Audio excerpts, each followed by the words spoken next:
Doncs la peça Bernat Pescaire escoltant a Suso la vaig fer el 2022 en el marc d'una exposició individual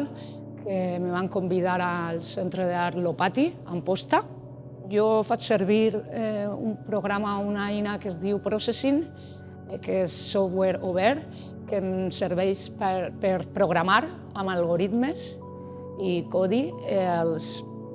pincels i els comportaments generatius. I va ser feta escoltant la música que Suso m'havia enviat per a aquesta peça, perquè em permeteix com ficar-me en un món que està clar que és un món molt inspirat al Delta de l'Ebre, a les Terres de l'Ebre,